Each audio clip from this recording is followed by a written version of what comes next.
Bharatanatyam dancing, classical Indian dancing presented by Shailaja Maharaj. Today I'll be discussing or giving you an insight of one of my interests and my hobbies. I'm currently learning Bharatanatyam dancing. What is Bharatanatyam dancing?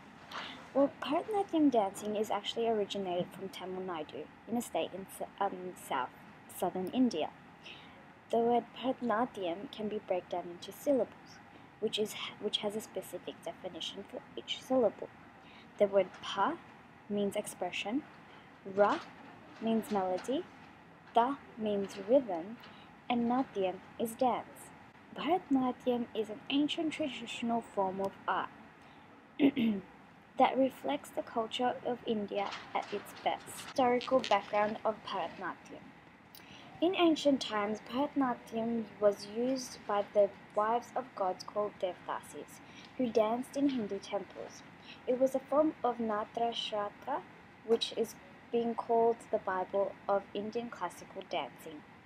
Many of the sculptures in the ancient Hindu temples are based in the Bharatanatyam dance poses. Costumes and accessories in Bharatanatyam. The costumes and accessories in Bharatanatyam dancing is one of the most interesting things that I've actually ever found.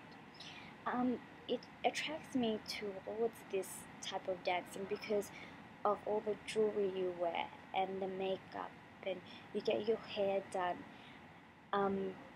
The type of jewelry they use is very old cultured, and they always, every time you do your hair, you always have flowers.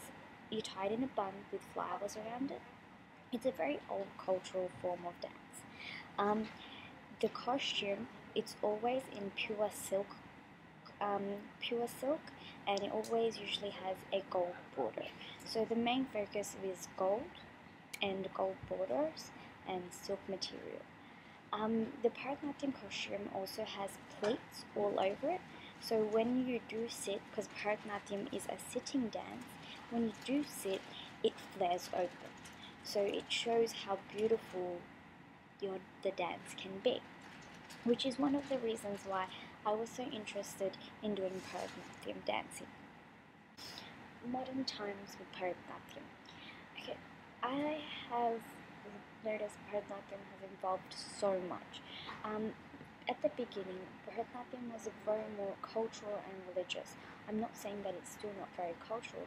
Obviously, the jewelry, the storyline is very cultural, but nowadays Bharatanatyam can also be changed to tell different things, not just the religious practice or not just the cultural and the history of it, but you can nowadays evolve and make stories of your own and create a Bharatanatyam performance. Also, Bharatanatyam is a very good form of exercise, which you notice so many people from.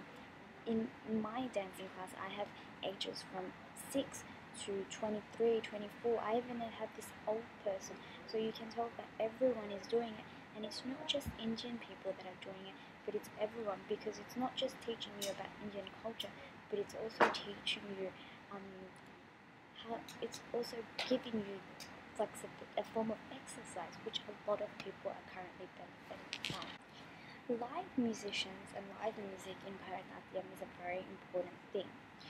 The singer is the most important person of the orchestra who sets the beat for the person or the dancer.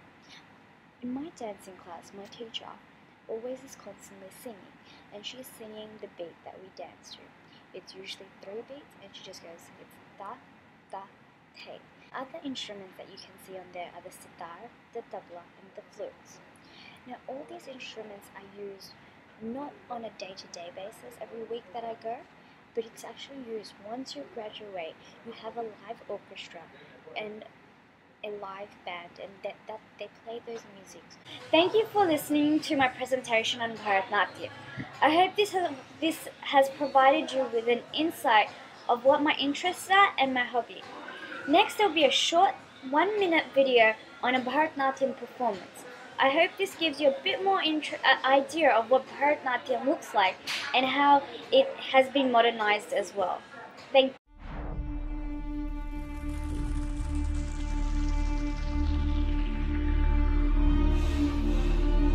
Ta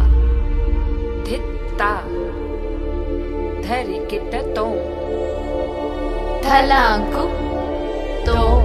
Kidataka darikita tom. Ta kidataka darikita tom. Drukataka Dhalanku tom.